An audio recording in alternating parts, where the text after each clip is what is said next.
سورہ بقرہ کا تیسرا رکوع اور پہلے پارے کا بھی تیسرا رکوع ہے۔ سورہ بقرہ کی آیت نمبر 21 سے اس رکوع کا آغاز ہے۔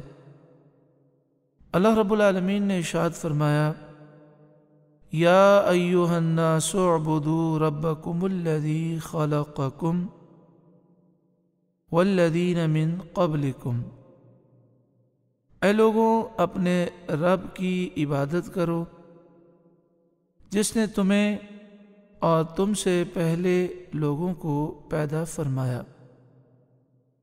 لعلکم تتقون، یہ امید کرتے ہوئے کہ تمہیں پرہیزگاری ملے۔ سورت کے شروع میں یہ بتایا گیا کہ یہ کتاب پرہیزگاروں کی ہدایت کے لیے نازل ہوئی، پھر پرہیزگاروں کے اوصاف اور ان کی صفات کا ذکر فرمایا۔ اس کے بعد اس سے منحرف ہونے والے فرقوں کا اور لوگوں کا ذکر فرمایا، ان کے احوال کا ذکر فرمایا کہ جو پرہیزگار نہیں ہیں، یعنی منافقین ہیں، کافر ہیں، ان کا اللہ تعالیٰ نے ذکر فرمایا کہ سعادت مند انسان ہدایت اور تقوی کی طرف راغب ہو، یعنی اس میں حکمت یہ ہے کہ جو سعادت مند انسان ہوگا وہ ضرور ہدایت اور تقوی کی طرف راغب ہوگا اور نافرمانی اور بغاوت سے وہ بچے گا، گناہوں کو وہ چھوڑ دے گا۔ اب یہاں سے یہ فرمایا جا رہا ہے کہ تقوی حاصل کرنے کا طریقہ کیا ہے۔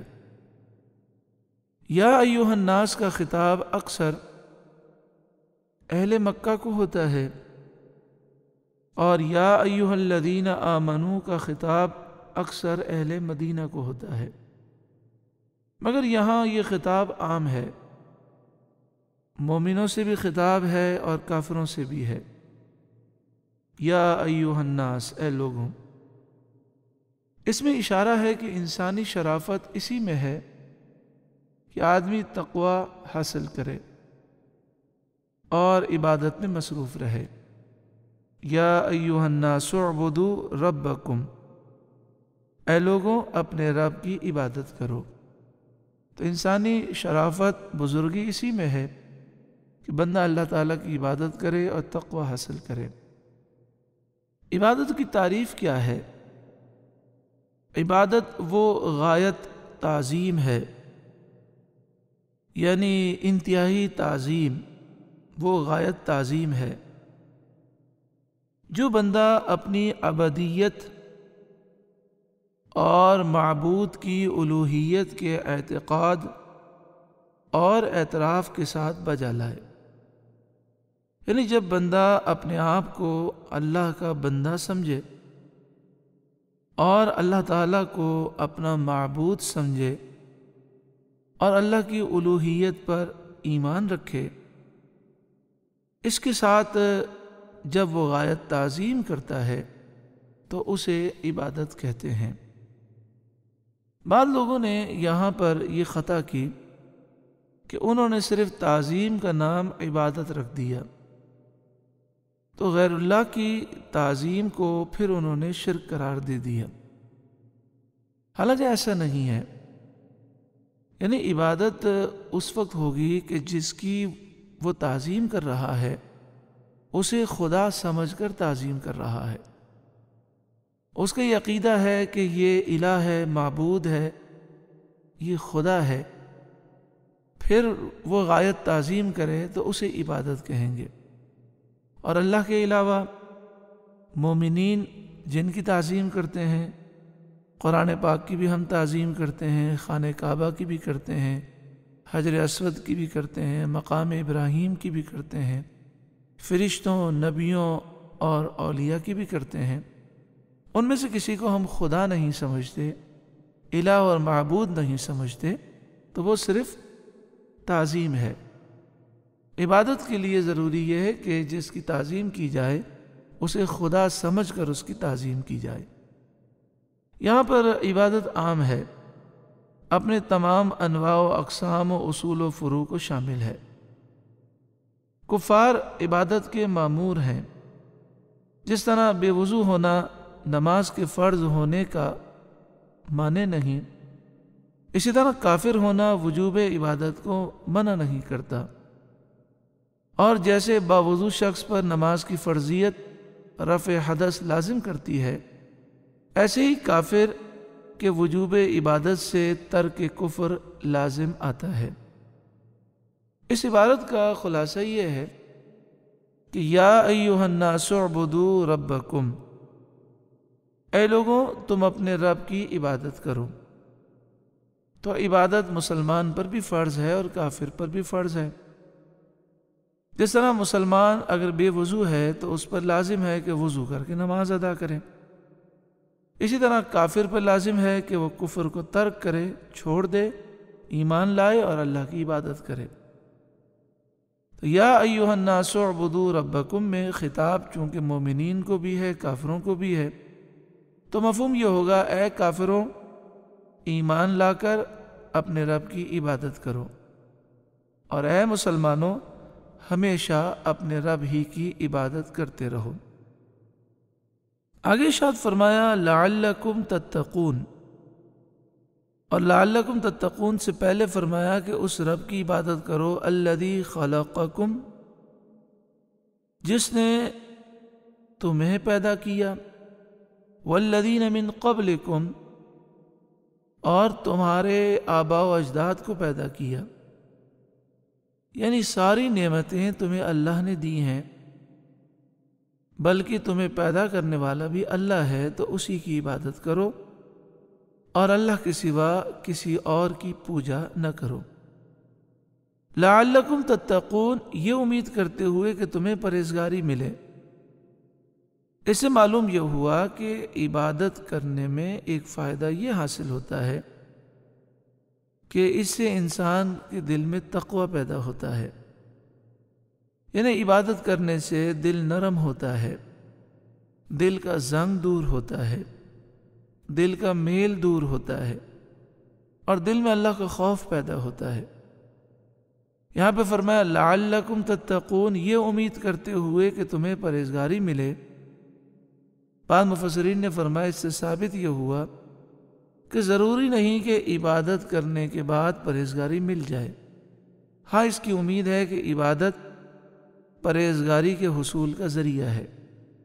جب اللہ کا فضل ہوگا، عبادت اللہ کی بارگاہ میں قبول ہوگی، کرم ہوگا، تو انشاءاللہ پرہیزگاری بھی مل جائے گی۔ اس سے معلوم ہوا کہ عبادت کرنے کا فائدہ عبادت کرنے والے ہی کو ملتا ہے۔ اللہ تعالیٰ اس سے پاک ہے کہ اس کو عبادت یا کسی اور چیز سے نفع حاصل ہو، یعنی ہم عبادت کرتے ہیں تو ہمارا اپنا فائدہ ہے، اللہ تعالیٰ کو ہماری عبادات کی، بلکہ اللہ تعالیٰ کو کسی چیز کی حاجت نہیں، اللہ تعالیٰ حاجتوں سے پاک ہے۔ اس آیت کی تفسیر میں یہ بیان کیا گیا کہ جو کافر ہیں ان پر بھی عبادت فرض ہے، اور یہ بھی بیان کیا گیا کہ اگر وہ کافر ہیں تو عبادت تو ابھی نہیں کر سکتے، تو اس کے معنی یہ ہیں کہ وہ کفر کو چھوڑیں اور اللہ کی عبادت کریں۔ اس کی دلیل قرآن مجید فرقان حمید کی ایک آیت کریمہ بھی ہے وَوَيْلٌ لِّلْمُشْرِكِينَ، اور مشرکوں کے لیے بربادی ہے۔ الَّذِينَ لَا يُؤْتُونَ الزَّكَاةَ، یہ وہ ہیں جو زکوٰۃ ادا نہیں کرتے۔ وَهُمْ بِالْآخِرَةِ هُمْ كَافِرُونَ، اور وہ آخرت کا بھی انکار کرتے ہیں۔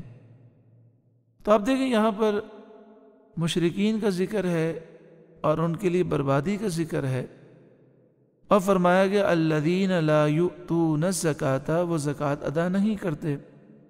تو اس سے ثابت یہ ہوا کہ کافروں پر بھی عبادت فرائض جو فرض ہیں وہ کافروں پر بھی ہیں، ان پر لازم ہے کہ کفر کو چھوڑیں اور اللہ کی عبادت کریں۔ جس طرح یہاں پر زکوٰۃ کا ذکر ہے، اسی طرح دیگر احکام بھی ہیں۔ آگے ارشاد فرمایا الذی جعل لکم الارض فراشا، الذی جس نے جعل لکم الارض فراشا تمہارے لیے زمین کو بچھونا بنایا، والسماء بناء اور آسمان کو عمارت بنایا، وانزل من السماء ماء اور آسمان سے پانی اتارا۔ پہلی آیت میں نعمت ایجاد کا بیان فرمایا، یعنی تمہیں اور تمہارے باپ داداؤں کو معدوم سے اللہ نے موجود کیا، پہلے ان کا وجود نہیں تھا، اللہ نے وجود عطا فرمایا۔ اور اس دوسری آیت میں معیشت کے اسباب اور آسائش کے اسباب کا ذکر ہے، پانی اور غذا کا بیان فرمایا گیا، اور یہ ظاہر کر دیا گیا کہ وہی نعمتوں کا مالک ہے، وہی ولی نعمت ہے، وہی نعمت دینے والا ہے۔ تو اللہ کے سوا کسی اور کی پوجا محض باطل اور گمراہی اور کفر ہے۔ فَأَخْرَجَ بِهِ مِنَ الثَّمَرَاتِ رِزْقًا لَكُمْ، تو اس سے کچھ پھل نکالے تمہارے کھانے کو۔ فَلَا تَجْعَلُوا لِلَّهِ أَنْدَادًا وَأَنْتُمْ تَعْلَمُونَ، تو اللہ کے لیے جان بوجھ کر برابر والے نہ ٹھہراؤ، یعنی اللہ کے سوا کسی کو خدا نہ سمجھو، الہ نہ سمجھو، معبود نہ سمجھو، کسی اور کی پوجا نہ کرو۔ اس آیت کریمہ میں یہ دلائل بیان کیے گئے کہ ساری نعمتیں دینے والا اللہ ہے، اور کافر ان باتوں کو تسلیم کرتے تھے، جس طرح سورہ زخرف آیت نمبر 87 میں ہے وَلَئِن سَأَلْتَهُم مَّن خَلَقَهُم، اور اگر آپ ان سے پوچھیں کہ انہیں کس نے پیدا کیا، لَيَقُولُنَّ اللَّهُ، ضرور بضرور وہ کہیں گے اللہ نے پیدا کیا۔ فَأَنَّا يُؤْفَكُونَ، تو پھر کہاں اوندھے منہ جاتے ہیں۔ اسی طرح سورہ عنکبوت آیت نمبر 61 میں ہے وَلَئِن سَأَلْتَهُم مَّن خَلَقَ السَّمَاوَاتِ وَالْأَرْضَ، اور اگر آپ ان سے پوچھیں کہ آسمان و زمین کس نے پیدا کیے، وَسَخَّرَ الشَّمْسَ وَالْقَمَرَ، اور سورج اور چاند کس نے مسخر کیے، یعنی سورج اور چاند تمہارے فائدے کے لیے کس نے بنائے، لَيَقُولُنَّ اللَّهُ، ضرور بضرور وہ کہیں گے کہ یہ سب اللہ نے بنائے۔ ان آیات سے معلوم ہوا کہ وہ مشرکین یہ مانتے تھے کہ ہمارا خالق اللہ ہے، آسمان و زمین سورج چاند کو پیدا کرنے والا اللہ ہے۔ تو یہ فرمایا جا رہا ہے کہ جب یہ مانتے ہو تو پھر عبادت بھی صرف اللہ ہی کی کرو۔ یہاں پہ فرمایا گیا کہ عبادت کرنے سے تمہیں تقوی نصیب ہوگا، پرہیزگاری نصیب ہوگی۔ تو جس رب نے تمہیں اتنی نعمتیں دیں اس کی عبادت کرو تاکہ تمہیں تقوی نصیب ہو۔ سورہ سجدہ آیت نمبر 16 میں ذکر ہے تَتَجَافَى جُنُوبُهُمْ عَنِ الْمَضَاجِعِ، اللہ کے نیک بندوں کے پہلو بستروں سے رات میں جدا ہو جاتے ہیں۔ يَدْعُونَ رَبَّهُمْ خَوْفًا وَطَمَعًا، وہ اپنے رب کو پکارتے ہیں، رب کی عبادت کرتے ہیں، خوف کے ساتھ، امید کے ساتھ۔ اللہ کی رحمت کی امید بھی ہوتی ہے اور اس کے عذاب کا ڈر بھی ہوتا ہے۔ یہ جو کیفیت بیان ہوئی، یہ کیفیت انسان کے دل میں عبادت سے پیدا ہوتی ہے۔ انسان جتنی بھی عبادت کر لے، کبھی بھی اس کے دل میں یہ خیال نہیں آنا چاہیے کہ میں اپنی عبادت سے جنت میں جاؤں گا۔ مسلم شریف دوسری جلد صفحہ نمبر 376 پر ہے، حضرت ابو ہریرہ رضی اللہ تعالیٰ عنہ سے روایت ہے، نبی کریم صلی اللہ علیہ وآلہ وسلم نے فرمایا، تم میں سے کسی شخص کو اس کا عمل ہرگز نجات نہیں دے گا، یعنی ہر شخص اللہ کی رحمت سے جنت میں جائے گا۔ حضرت امام غزالی علیہ رحمہ نے ایک واقعہ لکھا کہ ایک شخص ہوگا جس نے بہت عبادات کی ہوں گی، 70 سال تک وہ اللہ کی عبادت کرتا رہا، کوئی گناہ نہ کیا۔ وہ جب کل بروز قیامت پیش ہوگا تو اللہ تعالیٰ اس سے فرمائے گا کہ میری رحمت سے جنت میں داخل ہو جا۔ تو وہ کہے گا مالک و مولا، میں نے اتنی عبادات کی، وہ میری عبادات کہاں گئیں؟ تو اللہ تبارک و تعالیٰ اس کی ایک آنکھ کو ایک پلڑے میں رکھنے کا حکم دے گا اور دوسرے پلڑے میں اس کی عبادات کو رکھا جائے گا، تو آنکھ والا پلڑا بھاری ہوگا۔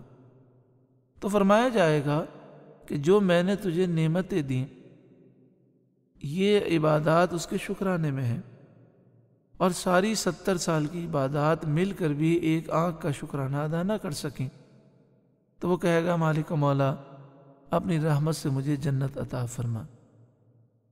تو جو اللہ کے نیک بندے ہوتے ہیں ان کے دل میں عبادات سے جو تقوی پیدا ہوتا ہے، اس تقوی کا اثر یہ ہوتا ہے کہ وہ اتنی عبادات کے باوجود جانتے ہیں کہ ہم جائیں گے اللہ کی رحمت سے جنت میں، تو اس رحمت کی امید بھی ہوتی ہے اور اپنے ایمان کی فکر بھی ہوتی ہے اور جہنم کے عذاب کا خوف بھی ہوتا ہے۔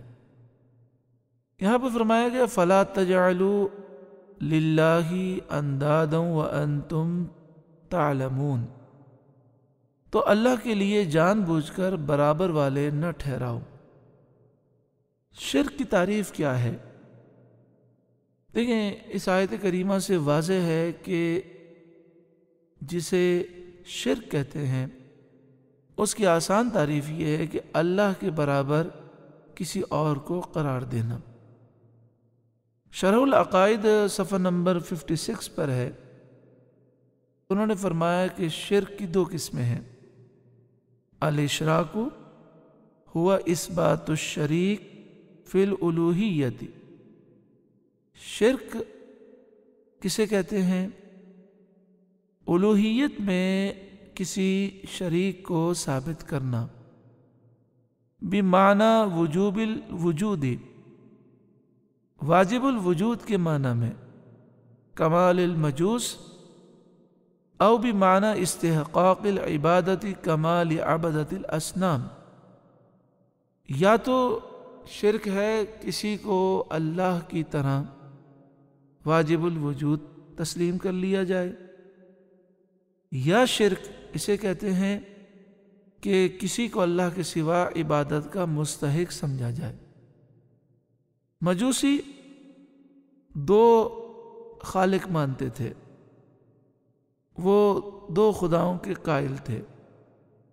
وہ کہتے تھے ایک خیر کا خدا ہے، ایک شر کا خدا ہے، اور ان دونوں خداؤں کو یہ واجب الوجود مانتے تھے، یعنی وہ ہمیشہ سے ہے۔ یہ مجوسیوں کا عقیدہ تھا۔ اور جس طرح بتوں کی پوجا کرنے والے ہیں، وہ مشرک اس لیے ہیں کہ انہوں نے اللہ کے سوا اپنے بتوں کو عبادت کا مستحق تصور کر لیا۔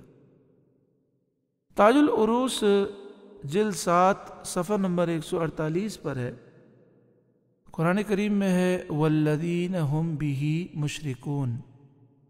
تو اس آیت کے تحت فرماتے ہیں یہ وہ لوگ تھے جو اللہ کی عبادت کرتے تھے اور اس کے ساتھ شیطان کی بھی عبادت کرتے تھے، اسی وجہ سے یہ مشرک ہو گئے۔ اب غور فرمائیے کہ ایک مسلمان جو نبی کریم صلی اللہ علیہ وآلہ وسلم پر ایمان لایا، کیا وہ اللہ کے سوا کسی کو واجب الوجود مانتا ہے؟ تو جواب یہی ہے کہ ہرگز ایسا نہیں ہے۔ دوسرا سوال، کیا مومن مسلمان جو نبی کریم صلی اللہ علیہ وسلم سے محبت کرتا ہے، کیا وہ اللہ کے سوا کسی کو عبادت کا مستحق سمجھتا ہے؟ کیا اللہ کے سوا وہ کسی کو الہ، معبود، خدا سمجھتا ہے؟ تو جواب یہی ہے کہ ایسا کوئی بھی نہیں ہے۔ تو جب ایسی بات ثابت ہو گئی تو یہ بات ثابت ہوئی کہ مسلمان الحمدللہ نبی کریم صلی اللہ علیہ وآلہ وسلم کے کرم سے شرک سے محفوظ ہیں۔ اور اس کی وجہ یہ ہے کہ نبی کریم صلی اللہ علیہ وآلہ وسلم نے خود حدیث پاک میں خبر دی کہ مجھے اس بات کا اندیشہ نہیں کہ تم میرے بعد شرک کرو گے، ہاں اس بات کا اندیشہ ہے کہ تم دنیا کی محبت میں گرفتار ہو جاؤ گے۔ یہاں پر یہ بات سمجھ لیں کہ اللہ کے سوا کسی کی کوئی صفت مستقل بالذات سمجھنا یہ بھی واجب الوجود ماننا ہے۔ مستقل بالذات کے معنی یہ ہیں کہ یہ سمجھنا کہ اس میں یہ صفت اللہ کی عطا سے نہیں ہے بلکہ اس کی ذاتی صفت ہے، تو یہ بھی شرک ہے۔ الحمدللہ کوئی مسلمان جو واقعی مسلمان ہے، حضور کا غلام ہے صلی اللہ علیہ وسلم، وہ کبھی بھی اللہ کے سوا کسی کی بھی کوئی صفت ذاتی نہیں سمجھتا، یہاں تک کہ نبی کریم صلی اللہ علیہ وآلہ وسلم کی شان سب سے زیادہ بلند ہے، لیکن جب بھی حضور کا ذکر ہوتا ہے وہ یہی عقیدہ رکھتا ہے کہ اللہ نے اپنے محبوب کریم صلی اللہ علیہ وآلہ وسلم کو ساری مخلوق سے بلندی عطا فرمائی، سارے فرشتوں، سارے نبیوں، سارے رسولوں سے بلند مقام عطا فرمایا، لیکن یہ ساری صفات، یہ ساری خوبیاں، یہ ساری طاقتیں اللہ کی عطا سے ہیں، حضور کی ذاتی طاقتیں نہیں ہیں۔ تو حضور کی کوئی بھی صفت ذاتی نہیں بلکہ اللہ کی عطا سے ہے۔ جب یہ عقیدہ ہے تو اس میں شرک کا کوئی سوال نہیں ہے۔ اللہ تعالیٰ شرک کی صحیح تعریف سمجھنے کی ہر ایک کو توفیق عطا فرمائے۔ اس موضوع پر شرک کی حقیقت آپ بیان ضرور بضرور سماعت کریں۔ آگے ارشاد فرمایا وَإِن كُنتُمْ فِي رَيْبٍ مِّمَّا نَزَّلْنَا عَلَىٰ عَبْدِنَا، اور اگر تمہیں کچھ شک ہو اس میں جو ہم نے اپنے ان خاص بندے پر اتارا، یعنی سرکار دو عالم صلی اللہ علیہ وسلم پر جو قرآن پاک اتارا، اس کے بارے میں اگر تمہیں شک ہے کہ یہ اللہ کا کلام نہیں ہے بلکہ کسی انسان کا بنایا ہوا کلام ہے، فَأْتُوا بِسُورَةٍ مِّن مِّثْلِهِ، تو اس جیسی ایک صورت تو لے آؤ، قرآن جیسی کوئی صورت بنا کے لاؤ، قرآن کی صورت کی مثل کوئی صورت بناؤ۔ اب وہ مثل کن چیزوں میں مثل ہونی چاہیے؟ جس طرح قرآن کی صورتیں فصیح و بلیغ ہیں، تو قرآن کی مثل ایسی صورت لاؤ جو فصاحت اور بلاغت میں قرآن کی مثل ہو۔ جس طرح قرآن کی صورتوں میں نظم اور ترتیب کا حسن ہے، ویسی کوئی صورت بنا کے لاؤ جس میں وہ نظم اور ترتیب کا حسن بھی ہو۔ جس طرح قرآن پاک کی صورتوں میں غیب کی خبریں ہیں، ایسی صورت بنا کے لاؤ جو غیب کی خبریں دینے میں قرآن کی مثل ہو، یعنی ایسی صورت بنا کے لاؤ جو فصاحت و بلاغت میں، نظم و ترتیب کے حسن میں اور غیب کی خبریں دینے میں قرآن پاک کی مثل ہو۔ یہ سورہ بقرہ مدنی ہے۔ مدنی سورت سے پہلے مکی صورتوں میں بھی یہ چیلنج کیا گیا۔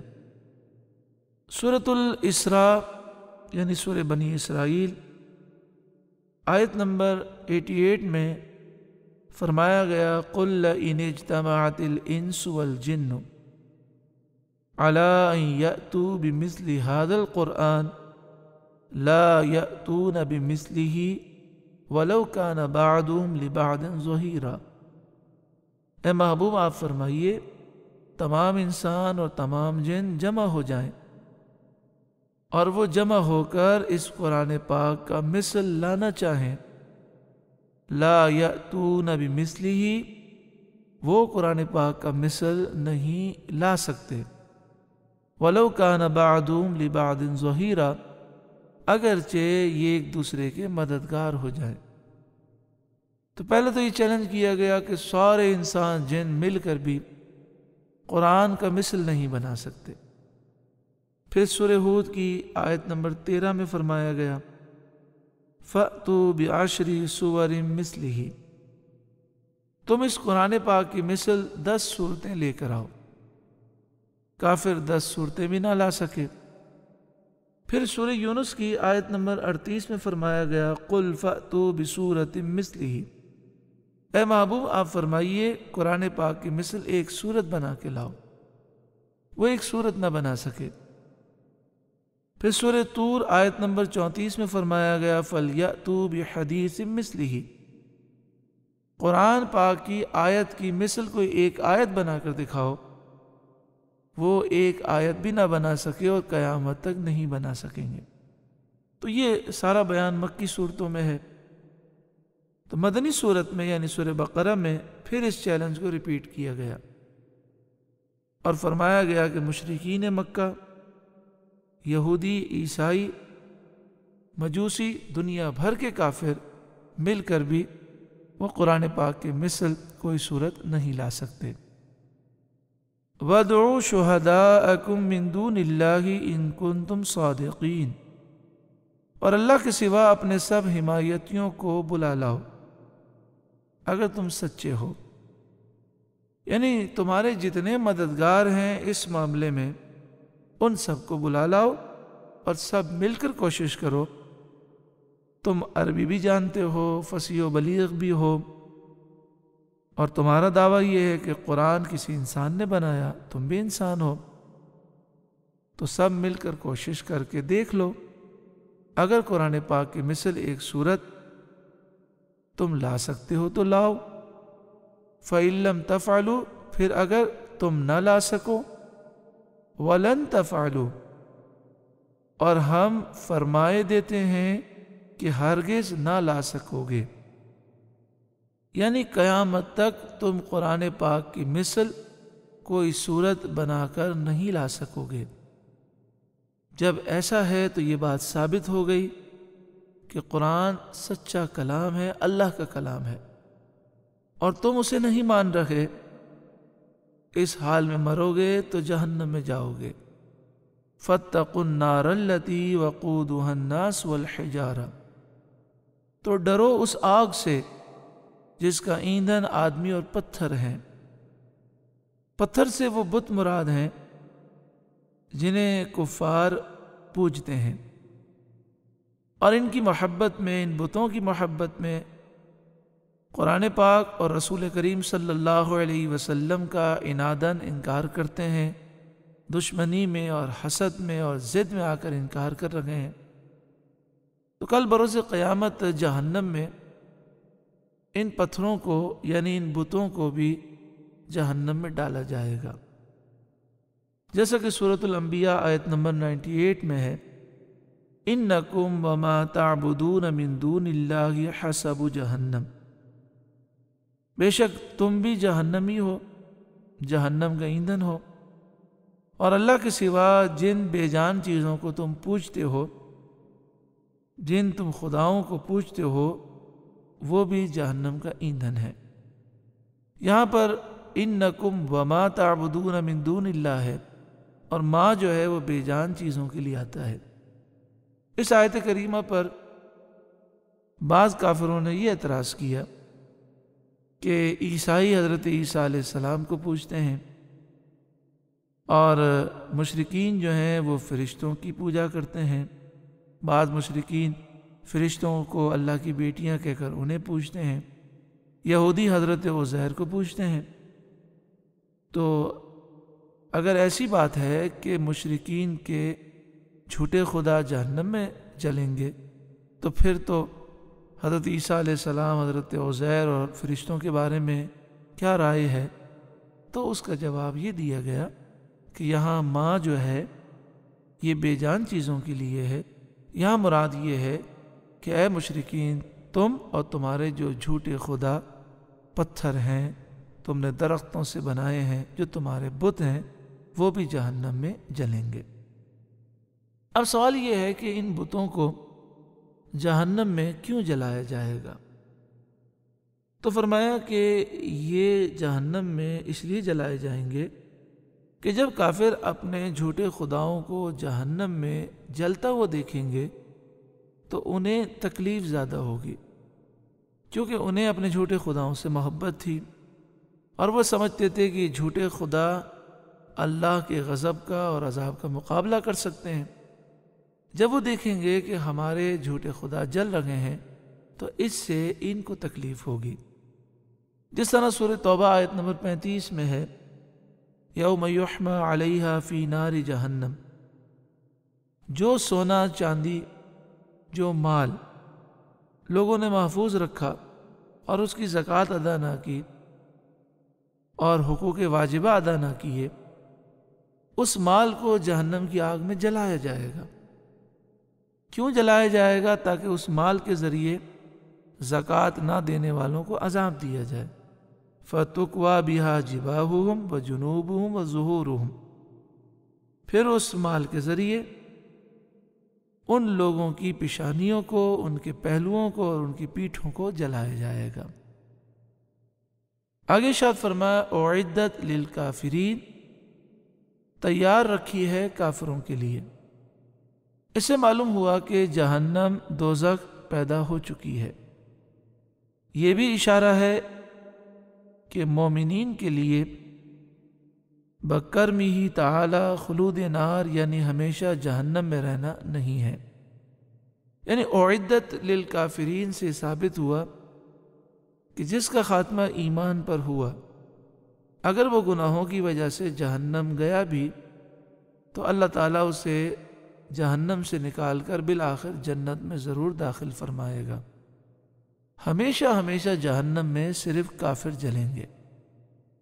آگے ارشاد فرمایا وَبَشِّرِ الَّذِينَ آمَنُوا وَعَمِلُوا الصَّالِحَاتِ، اور اے محبوب آپ ان لوگوں کو خوشخبری سنائیے جو ایمان لائے اور انہوں نے اچھے کام کیے، یعنی جو مومنین ہیں اور صالح ہیں، ان کو آپ خوشخبری سنائیں ان لہم جنات تجری من تحتها الانہار، کہ ان کے لیے جنتیں ہیں، باغات ہیں جن کے نیچے نہریں رواں دواں ہیں۔ سنت الہی ہے کہ کتاب میں ترہیب کے ساتھ ترغیب ذکر فرماتا ہے، یعنی قرآن پاک کا اسلوب یہ ہے کہ جہاں اس بات کا ذکر ہوتا ہے کہ کافروں پر کیا کیا عذاب ہوگا، کافروں کے اعمال کیا ہیں اور ان کے اعمال پر کیا وعیدیں ہیں، وہاں یہ قرآن پاک مومنین کا بھی ذکر فرماتا ہے اور ان کے اعمال کا بھی ذکر فرماتا ہے، اور انہیں اللہ تعالیٰ نے جنت کی بشارت دی اور فرمایا جنت کی بشارت ان لوگوں کے لیے ہے جو ایمان لائے اور انہوں نے اچھے کام کیے۔ صالحات سے مراد نیکیاں ہیں، وہ عمل ہیں جو شرعاً اچھے ہوں، ان میں فرائض بھی ہیں، واجبات بھی ہیں، سنت مؤکدہ بھی ہے، سنت غیر مؤکدہ بھی ہیں، نوافل و مستحبات سب داخل ہیں۔ یہاں پر الذین آمنوا اور ہے وعملوا الصالحات، وہ لوگ جو ایمان لائے اور انہوں نے اچھے اعمال کیے۔ تو اچھے اعمال کا عطف ہے ایمان پر، اور قاعدہ یہ ہے، جو عام قاعدہ ہے وہ یہ ہے کہ معطوف علیہ اور معطوف جو ہوتا ہے اس میں مغایرت ہوتی ہے، وہ مغایرت کو چاہتے ہیں، یعنی معطوف واو سے پہلے جو چیز ہے اور جو واو کے بعد ہے وہ دونوں الگ الگ چیزیں ہیں۔ تو اس سے ثابت ہوتا ہے کہ نیک عمل یہ ایمان کا جز نہیں ہے، یعنی اگر کوئی شخص مومن ہے اور وہ گناہ کرتا ہے تو گناہوں سے وہ کافر نہیں ہوگا۔ ہاں اگر وہ کفر کرتا ہے، شرک کرتا ہے تو کفر ہے، باقی دیگر جو گناہ ہیں ان گناہوں سے مومن کافر نہیں ہوگا۔ ہاں یہ ضرور ہے کہ گناہ جو ہیں یہ ایمان کے ضائع ہونے کا سبب اس طرح ہو سکتے ہیں کہ گناہ کرنے سے ایمان کمزور ہوتا ہے، پھر شیطان ایمان برباد کرنے میں کامیاب ہو جاتا ہے۔ اللہ ہمیں ایمان کی سلامتی نصیب فرمائے۔ یہ جو بشارت جنت کی ہے ان مومنین کے لیے جو صالح ہیں ان کے لیے بلا قید ہے، یعنی اللہ تعالیٰ اپنے فضل سے انہیں جنت عطا فرمائے گا۔ لیکن جو گناہگار مومنین ہوں گے ان کے لیے فرمایا گیا کہ اللہ تعالیٰ چاہے تو کرم فرمائے اور معاف فرما دے اور بلا حساب و کتاب جنت عطا فرمائے، اور چاہے تو گناہوں کی سزا دے کر جنت عطا فرمائے۔ اللہ تعالیٰ ہمارے گناہوں کو معاف فرمائے اور ہمیں بلا حساب و کتاب جنت عطا فرمائے۔ قرآن مجید فرقان حمید نے ہمیں جنت کی طرف ترغیب دلائی۔ سورہ آل عمران آیت نمبر 133 میں ہے وَسَارِعُوا إِلَى مَغْفِرَةٍ مِّن رَّبِّكُمْ وَجَنَّةٍ عَرْضُهَا السَّمَاوَاتُ وَالْأَرْضُ، اور دوڑو اپنے رب کی مغفرت کی طرف اور جنت کی طرف، وہ جنت جس کی چوڑائی میں آسمان و زمین سما جائیں، اعدت للمتقین، متقیوں کے لیے تیار کی گئی۔ جگہ جگہ قرآن پاک میں اس بات کی ترغیب دلائی گئی کہ جنت کے لیے کوشش کرو۔ ہمیں چاہیے کہ ہم اپنے گناہوں سے توبہ کریں اور ایسی پاکیزہ زندگی گزاریں جو زندگی کا مقصد ہو اللہ کی رضا، اس کے محبوب کی رضا، تو انشاءاللہ دنیا بھی سنور جائے گی اور آخرت بھی سنور جائے گی۔ بخاری شریف کتاب بدء الخلق باب ما جاء فی صفت الجنہ، حضرت ابو ہریرہ رضی اللہ تعالیٰ عنہ سے روایت ہے، نبی کریم صلی اللہ علیہ وآلہ وسلم نے ارشاد فرمایا، اللہ تعالیٰ نے فرمایا میں نے اپنے نیک بندوں کے لیے وہ چیزیں تیار کی ہیں جن کو کسی آنکھ نے دیکھا نہیں، نہ کسی کان نے سنا ہے، اور نہ کسی انسان کے دل میں ان کا خیال آیا ہے۔ اور اگر تم چاہو تو یہ آیت پڑھو، سورہ سجدہ کی آیت نمبر 17، نبی کریم صلی اللہ علیہ وسلم نے ذکر فرمائی فَلَا تَعْلَمُ نَفْسٌ مَا أُخْفِيَ لَهُم مِّن قُرَّةِ أَعْيُن، سو کسی کو معلوم نہیں کہ ان کی آنکھوں کی ٹھنڈک کے لیے کیا چیز پوشیدہ رکھی گئی ہے۔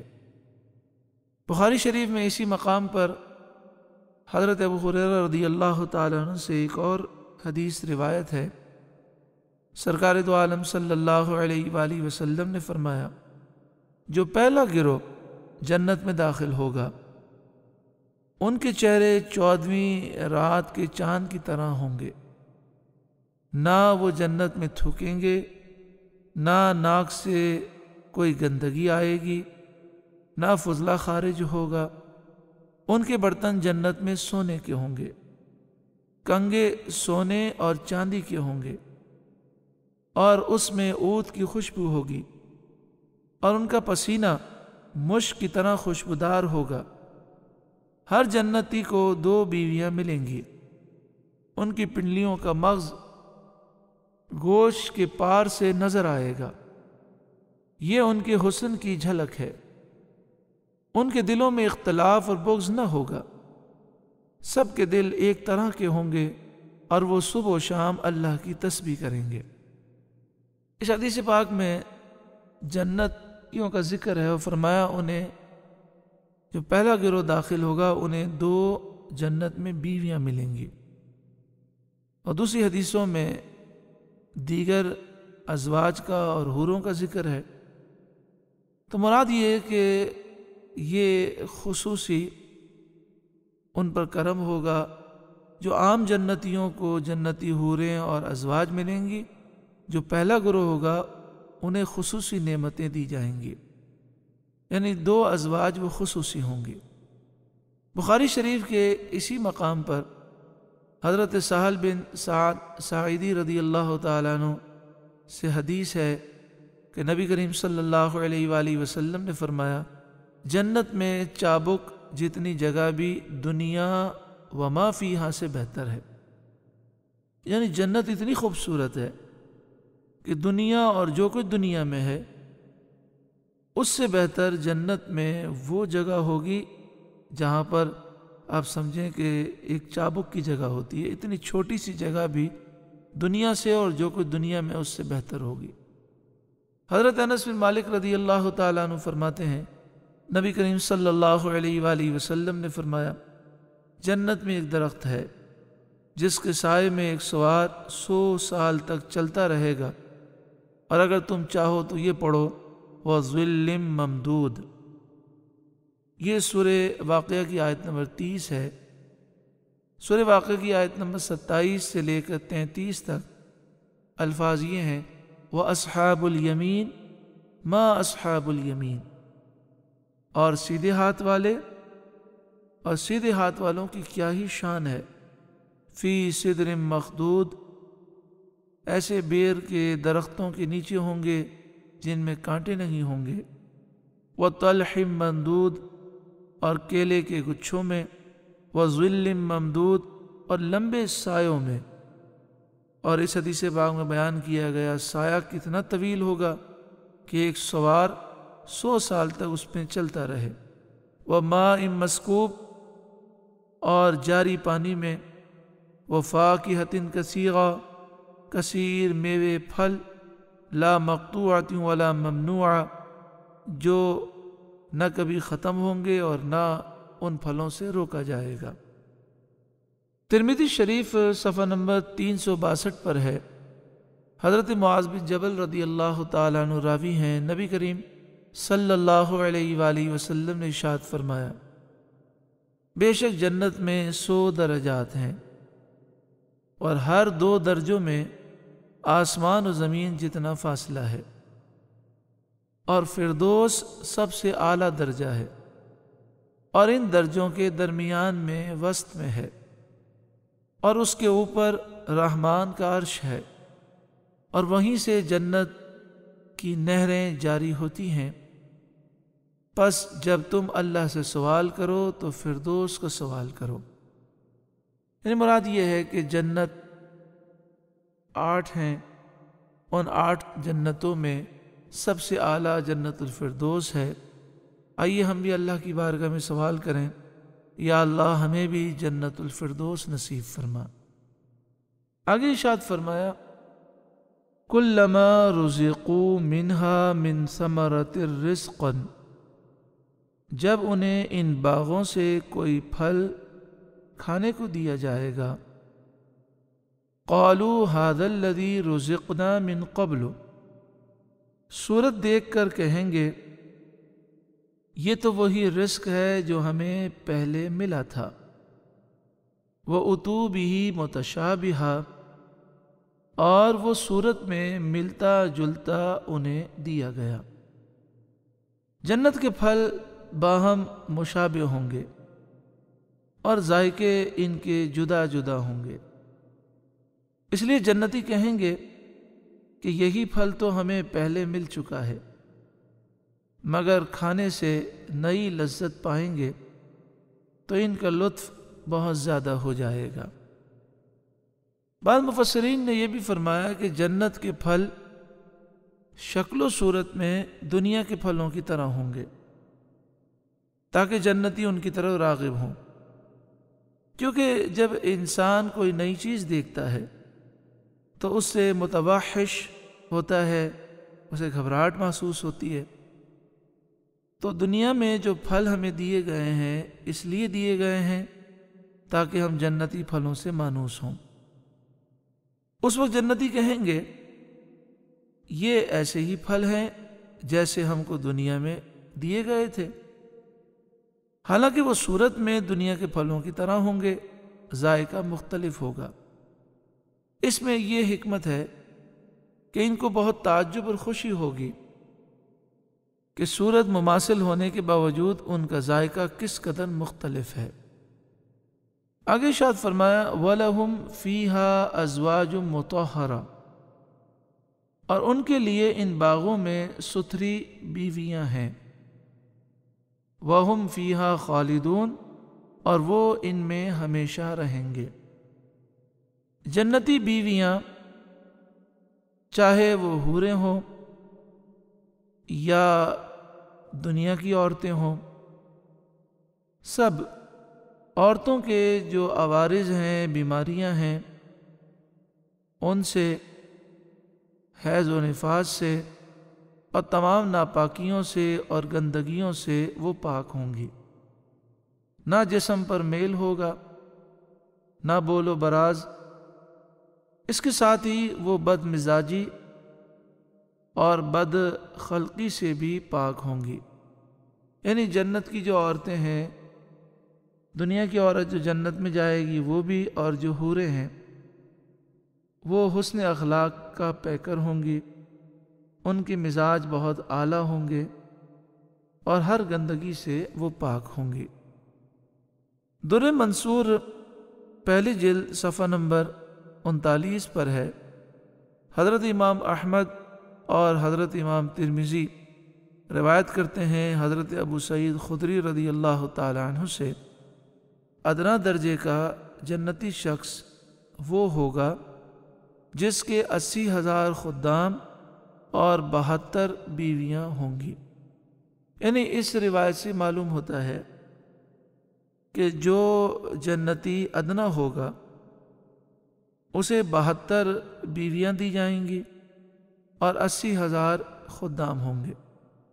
بعض روایتوں سے یہ معلوم ہوتا ہے کہ 72 بیویوں سے مراد یہ دنیا کی عورتیں ہیں، اور ادنا جنتی کو 70,000 حوریں دی جائیں گی۔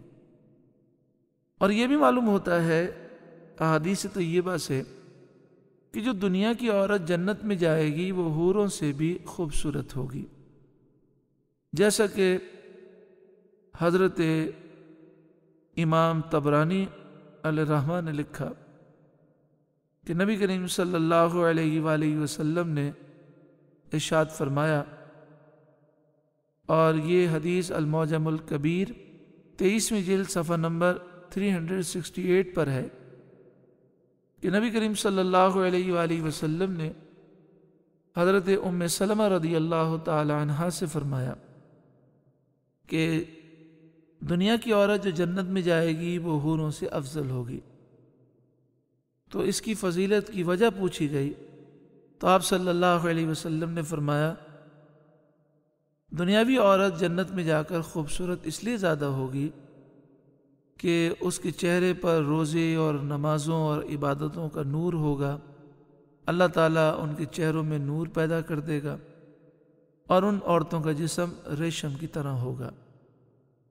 مجموع الزوائد میں ہے کہ نبی کریم صلی اللہ علیہ وآلہ وسلم نے فرمایا، اگر اہل جنت کی ازواج میں سے کوئی عورت دنیا میں جھانکے تو تمام روئے زمین مشک کی خوشبو سے بھر جائے اور سورج اور چاند کی روشنی ماند پڑ جائے۔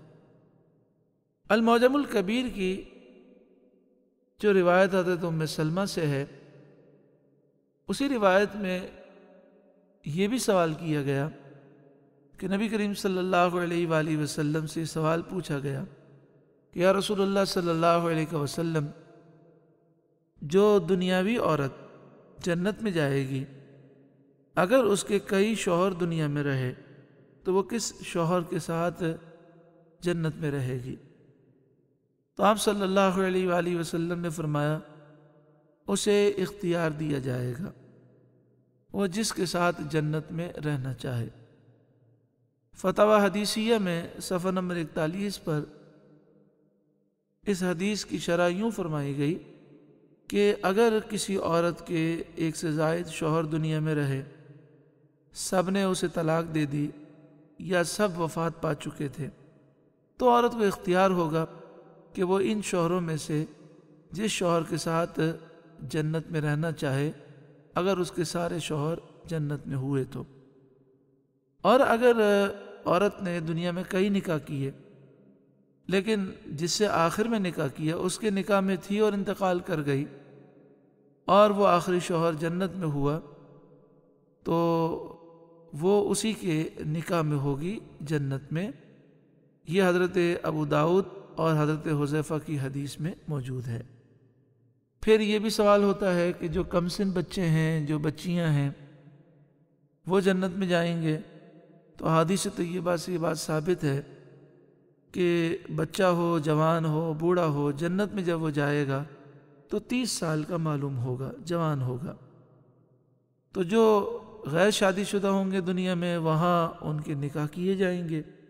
اسی طرح جو مرد یا جو عورتیں جنہوں نے ساری زندگی نکاح نہیں کیا، ان کا جنت میں نکاح ہوگا۔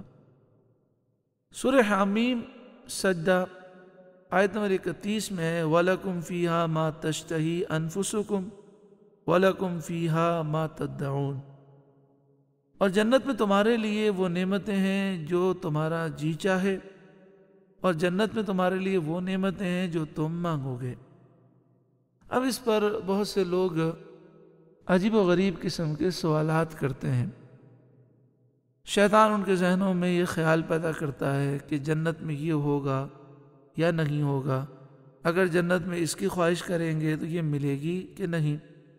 ان میں بعض لوگ بڑے بیہودہ اور گندے سوالات کرتے ہیں، تو اس کا جواب یہ ہے کہ یہ گندے سوالات جو آپ کے ذہن میں آ رہے ہیں، یا دنیا میں جو گندگی کی خواہش پیدا ہوتی ہے، یہ شیطان کی طرف سے ہے، اور جنت میں شیطان ہوگا نہیں۔ جنت میں نفس و شیطان بہکا نہیں سکیں گے۔ جنت میں جب جنتی جائیں گے تو پاکیزہ ہوں گے، لہذا وہاں اس قسم کی خواہش پیدا نہیں ہوگی۔ اسی ضمن میں بعض نادان یہ بھی سوال کر دیتے ہیں کہ جب ایک مرد کو کئی ازواج اور کئی حوریں ملیں گی تو بتائیے ایک عورت کو کتنی حوریں ملیں گی یا کتنے مرد ملیں گے؟ یہ سوال بہت ہی بے حیا قسم کا سوال ہے، یعنی یہ انسان کی ذہنی گندگی کو ظاہر کرتا ہے۔ دنیا میں کیا کوئی آدمی یہ پسند کر سکتا ہے کہ میری بیوی کا کوئی دوسرا بھی شوہر ہو؟ یا کوئی شخص یہ پسند کر سکتا ہے کہ میرے کئی باپ ہوں؟ تو جب یہ دنیا میں ایک ذی شعور اور باحیا شخص اور جو فطرت سلیمہ پر ہے، اس کے ذہن میں ایسی گندگی کا کبھی سوال ہی نہیں آ سکتا، تو جنت میں یہ کیسے ہو سکتا ہے کہ ایک عورت کے کئی مرد شوہر ہوں؟ توبہ استغفر اللہ۔ اللہ تبارک و تعالی ایسے بیہودہ سوالات سے ہمیں محفوظ فرمائے۔ یہ سارے بیہودہ قسم کے سوالات اس لیے پیدا ہوتے ہیں کہ لوگ قرآن پاک کے نور سے دور ہوئے۔ جب سینہ روشن ہوتا ہے، دل پاک ہوتا ہے، تو پھر گندگی اس میں داخل نہیں ہوتی۔ اللہ تعالی ہمیں بھی اور اس امت کو بھی ہر گندگی سے، ہر بے حیائی سے، ہر برے کام سے محفوظ فرمائے۔ جنت کا یہاں پر ذکر ہوا، دعا فرمائے اللہ تعالی ہمیں ایمان کی سلامتی نصیب فرمائے، خاتمہ بالایمان نصیب فرمائے، اللہ ہمارے گناہ معاف فرمائے، اور بلا حساب و کتاب جنت الفردوس میں اللہ تعالی ہم سب کو داخلہ نصیب فرمائے۔ ان اللہ لا یستحیی ان یضرب مثلا ما بعودہ، ان اللہ لا یستحیی، بے شک اللہ اس سے حیا نہیں فرماتا، ان یضرب مثلا ما بعودۃ فما فوقها، کہ مثال سمجھانے کو کیسی ہی چیز کا ذکر فرمائے، مچھر ہو یا اس سے بڑھ کر ہو۔ یعنی اللہ تبارک و تعالی مثال بیان فرماتا ہے، اور جو منافقین ہیں، جو کافر ہیں، وہ اعتراضات کرتے ہیں، ان کے اعتراضات کی کوئی اہمیت نہیں۔ مچھر کی مثال اللہ تعالیٰ بیان فرمائے یا اس سے کسی ادنا چیز کی مثال اللہ تعالیٰ بیان فرمائے۔ فَأَمَّا الَّذِينَ آمَنُوا فَيَعْلَمُونَ أَنَّهُ الْحَقُّ مِن رَّبِّهِمْ، تو وہ جو ایمان لائے وہ تو جانتے ہیں کہ یہ ان کے رب کی طرف سے حق ہے، یعنی یہ مثال بیان کرنا ان کے رب کی طرف سے حق ہے۔ وَأَمَّا الَّذِينَ كَفَرُوا، اور وہ جنہوں نے کفر کیا، فیقولون، وہ کہتے ہیں، ماذا اراد اللہ بہذا مثلا، ایسی کہاوت میں اللہ کا کیا مقصود ہے؟ اللہ نے یہ مثال کیوں بیان کی؟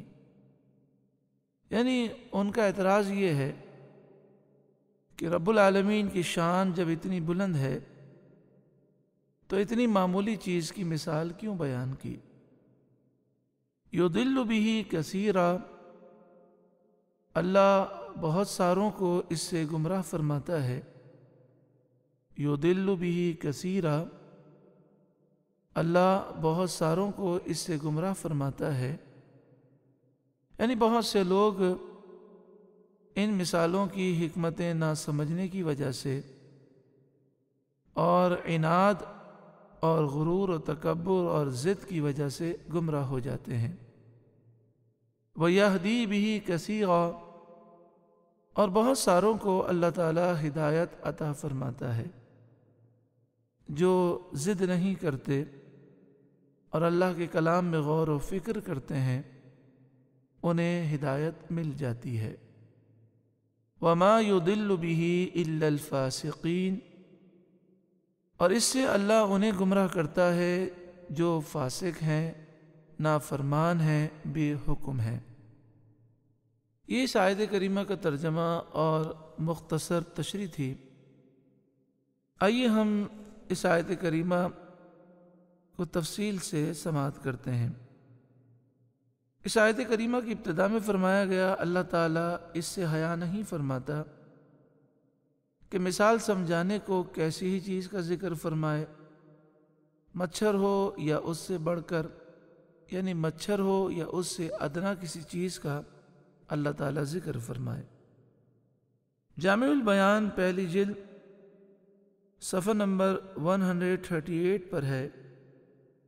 حضرت امام ابن جریر طبری علیہ الرحمہ نے حضرت سیدنا عبداللہ بن عباس اور حضرت سیدنا عبداللہ بن مسعود اور کئی صحابہ علیہم رضوان سے روایت کیا ہے کہ جب اللہ تعالیٰ نے منافقین کی دو مثالیں بیان کیں، ایک مثال میں آگ جلانے والے کا ذکر ہے اور ایک مثال میں بارش میں گھرے ہوئے شخص کا ذکر ہے، تو منافقین نے کہا کہ اللہ کا مرتبہ اس سے بلند ہے کہ وہ مثالیں بیان کرے۔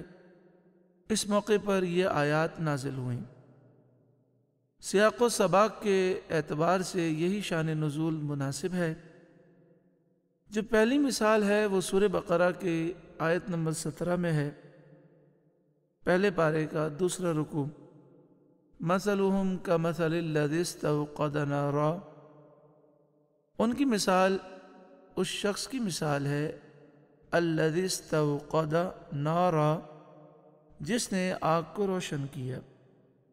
فلما اضاءت ما حولہ، پھر جب آگ نے اس کے ارد گرد کو روشن کر دیا، ذہب اللہ بنورہم وترکہم فی ظلمات، اللہ ان کی روشنی کو لے گیا اور اللہ نے انہیں اندھیروں میں چھوڑ دیا۔ لا یبصرون، وہ دیکھ نہیں سکتے، انہیں کچھ سوچتا نہیں۔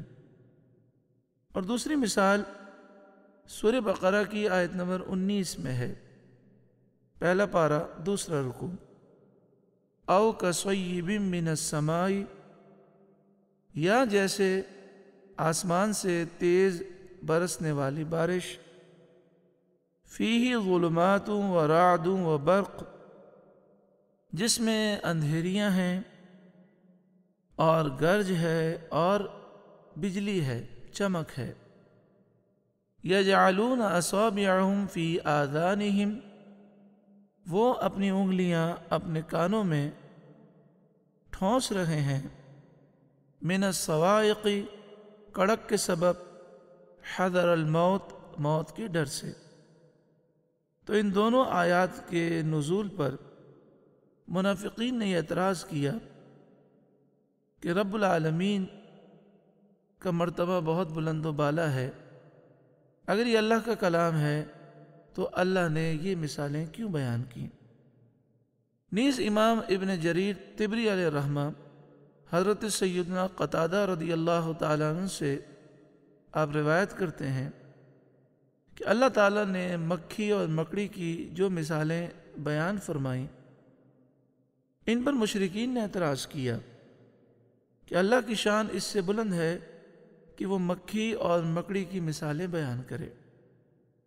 قرآن پاک میں اللہ تعالیٰ نے بتوں کی حقارت بیان کرنے کے لیے، یعنی یہ بیان کرنے کے لیے کہ بت انتہائی حقیر ہیں اور کمزور ہیں، ان کو مکھی سے اور مکڑی سے تشبیہ دی۔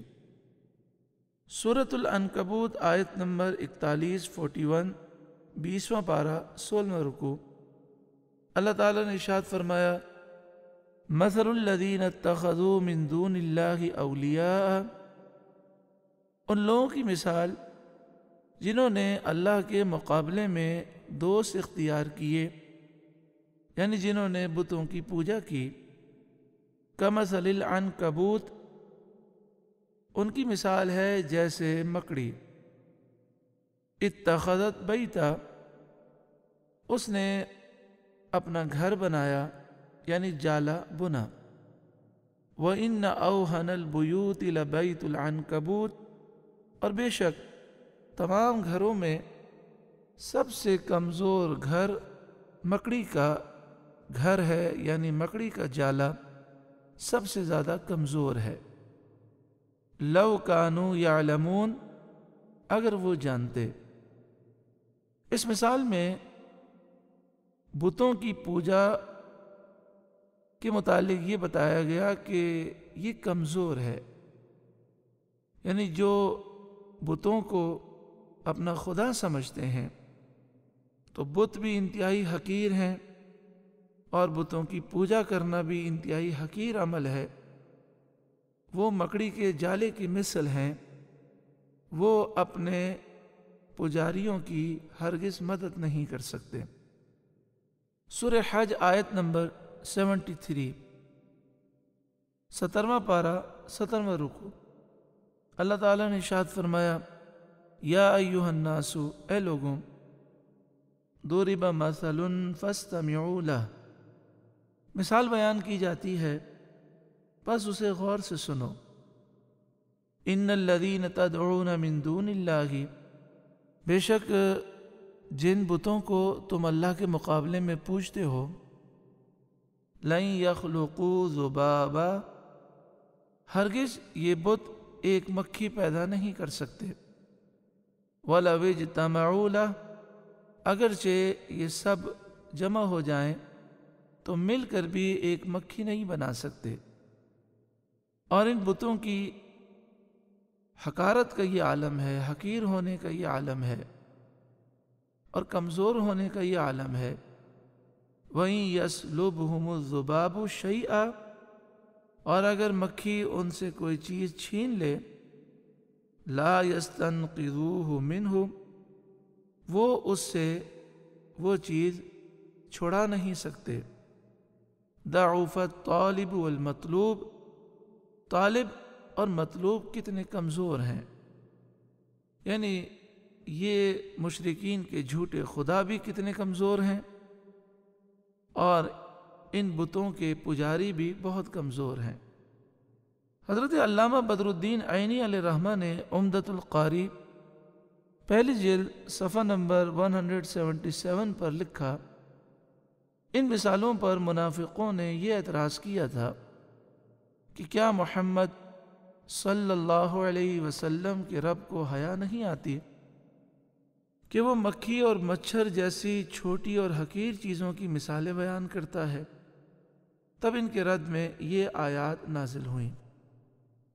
اس اصول کو سمجھ لیجئے کہ آیت کریمہ کا نزول کسی ایک موقع پر ہوتا ہے، لیکن قرآن مجید فرقان حمید کی آیات بہت وسیع معنی رکھتی ہیں۔ تو اس آیت کریمہ میں تمام منافقین، کفار اور مشرکین کا رد ہے جو قرآن مجید فرقان حمید میں جو مثالیں بیان ہوئی ہیں ان پر اعتراض کرتے ہیں، اور اس آیت کریمہ کے ذریعے ان سب کو جواب دیا گیا۔ مثالوں کے بیان سے جو مقصد ہوتا ہے اس میں حکمت یہ ہوتی ہے کہ سننے والے کے دل میں بات اتر جاتی ہے۔ مثالوں کے بیان کرنے سے حکمت یہ ہوتی ہے کہ سننے والا جب مثال سنتا ہے تو بات اس کے دل میں اتر جاتی ہے، اور مثالوں کو بیان کرنا حکمت کے تقاضوں کے عین مطابق ہے۔ فصحائے عرب ہوں یا دنیا بھر کی جتنی زبانیں ہیں، ان کے جتنے فصحاء ہیں، سب کا یہی طریقہ ہے۔ اس لیے اس پر اعتراض غلط اور بیجا ہے، اور مثالوں کو بیان کرنا حق ہے۔ مثال بیان کرنے کا قاعدہ یہ ہے کہ اگر کسی چیز کی عظمت بیان کرنا مقصود ہو تو عظیم چیز سے مثال دی جائے گی، اور اگر کسی چیز کی حقارت اور ذلت بیان کرنا مقصود ہو تو حقیر چیز سے مثال دی جائے گی۔ جیسے حق کی مثال نور سے دی جاتی ہے اور باطل کی مثال ظلمت اور اندھیرے سے دی جاتی ہے، کیونکہ مثال کے ذریعے مقصود کے معنی کو منکشف اور واضح کرنا مقصود ہوتا ہے۔ مثال کے ذریعے مقصود کا جو معنی ہے وہ منکشف ہوتا ہے، ظاہر ہوتا ہے۔ امر معقول یعنی عقلی معاملے کو محسوس اور شاہد کی صورت میں پیش کیا جاتا ہے تاکہ مسئلہ سمجھ آ جائے۔ یہاں پہ فرمایا گیا بے شک اللہ اس سے حیا نہیں فرماتا کہ مثال سمجھانے کو کیسی ہی چیز کا ذکر فرمائے، مچھر ہو یا اس سے بڑھ کر، اور یہ وضاحت ہو چکی کہ اس سے بڑھ کر سے مراد ہے مچھر ہو یا کوئی اور مثال ہو جو بظاہر مچھر سے بھی کمتر کسی چیز کی ہو۔ تو یہاں پر لفظ حیا کا ذکر ہے۔ حیا کے جو لغوی معنی ہیں اور جو اصطلاحی معنی ہیں، تو اصطلاحی معنی یہ ہیں کہ پہلے سمجھیے کہ ایک شخص ہوتا ہے بے باک، جسے ہم کہتے ہیں بے شرم، بے حیا، تو سب کے سامنے اسے کوئی بھی برا کام کرتے ہوئے شرم اور جھجک محسوس نہیں ہوتی، اسے ہم کہتے ہیں بے باک ہے، بے شرم ہے، بے حیا ہے۔ ایک دوسرا شخص ہوتا ہے بزدل، وہ کوئی کام نہیں کر سکتا، نہ اچھا کر سکتا ہے نہ برا کر سکتا ہے۔ جیسے مثال کے طور پر بعض لوگ شریعت پر عمل کرنا چاہتے ہیں اور شریعت پر عمل کرنا اچھا ہے، لیکن جو شریعت کو پسند نہیں کرتے وہ طعنہ دیتے ہیں، تو ان کے طعنے کی وجہ سے وہ کہتے ہیں کہ ہمیں شرم آتی ہے کہ ہم یہ اچھا کام کیسے کریں، لوگ کیا کہیں گے۔ تو یہ شرم نہیں ہے، در حقیقت یہ بزدلی ہے۔ ان میں ایسی جرت نہیں ہوتی کہ وہ برے لوگوں کا مقابلہ کر سکیں اور اچھی بات پر عمل کر سکیں۔ حیا جو ہے یہ بے باکی اور بزدلی کے درمیان ایک کیفیت ہے۔ حیا کی تعریف ہے کسی کی ملامت یا مذمت کے خوف سے برا کام کرتے وقت انسان کا سمیٹنا، سکڑنا اور رک جانا اور اس برے کام کو ترک کر دینا، یہ حیا ہے۔ حیا کی وجہ سے انسان کسی کو دیکھ کر برا کام وہ چھوڑ دیتا ہے، ترک کر دیتا ہے۔ یہ حیا کے اصطلاحی معنی ہے، لیکن آپ جانتے ہیں اللہ تعالیٰ اس معنی سے پاک ہے۔ اللہ تعالیٰ کے لیے جب حیا کا لفظ استعمال ہو تو اس کا مطلب ہے ترک کرنا۔ مطلب یہ ہوگا کہ اللہ تعالیٰ اس سے حیا نہیں فرماتا کہ مثال سمجھانے کو کیسی چیز کا ذکر فرمائے یعنی اللہ تعالیٰ مثال بیان فرمانا ترک نہیں فرمائے گا۔ رسول اللہ صلی اللہ علیہ وآلہ وسلم نے بھی اللہ کی طرف حیا کی نسبت کی ہے۔ حدیث کی کتاب کنز العمال جلد 15 صفحہ نمبر 672، عقید جہاں صلی اللہ علیہ وآلہ وسلم نے فرمایا، اللہ کا جو بندہ اور جو بندی اسلام میں بوڑھے ہو جائیں، اللہ ان کو عذاب دینے سے حیا فرماتا ہے، یعنی اللہ تعالیٰ انہیں عذاب نہیں دے گا۔ جامع الاحادیث الکبیر جلد 2 صفحہ نمبر 309، حضرت انس رضی اللہ تعالی عنہ سے روایت، نبی کریم صلی اللہ علیہ وآلہ وسلم نے ارشاد فرمایا، جو بوڑھا شخص صحیح عمل کرتا ہو اور پابندی سے سنت پر عمل کرتا ہو، اللہ تعالیٰ کو اس سے حیا آتی ہے کہ وہ کوئی سوال کرے اور اللہ اس کو نہ دے، یعنی اللہ تعالیٰ اس کے سوال کو ضرور پورا فرمائے گا۔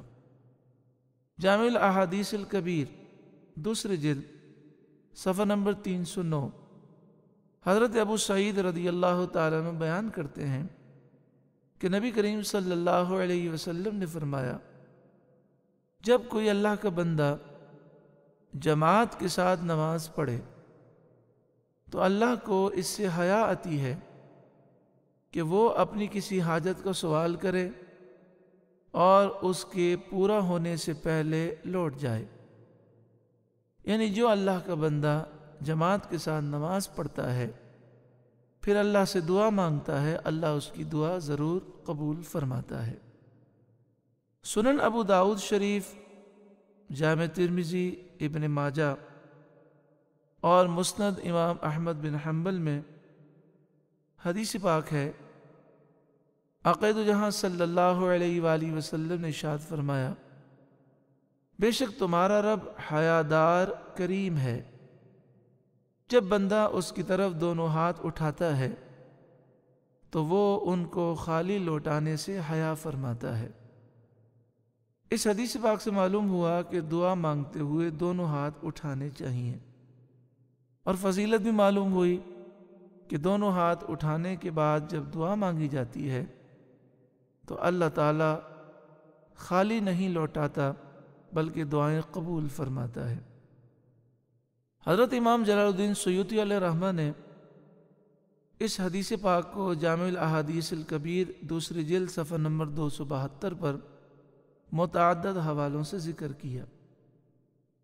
یہاں ایک بات بڑی غور طلب ہے، اللہ مالک ہے، مولا ہے، وہ مالک اور مولا ہو کر بندوں کی بات ٹالنے اور ان کی دعا مسترد کرنے سے حیا فرماتا ہے۔ تو جب اللہ تعالیٰ اپنے بندوں کو کسی کام کا حکم دے تو اس کے حکم پر عمل نہ کرنے سے بندوں کو کس قدر حیا کرنی چاہیے۔ تو ہمارے لیے حیا کا یہ معنی ہے، یعنی ہم یہ دعا کرتے ہیں نا، یا اللہ ہمیں شرم و حیا نصیب فرما، تو اس کے معنی یہ ہے کہ بندہ اللہ سے حیا کرے اور یہ تصور کرے میرا رب دیکھ رہا ہے، لہذا یہ حیا کا جذبہ اسے ہر اس کام سے روکے جس کام کو کرنے سے اللہ اور اس کے رسول نے منع کیا ہے۔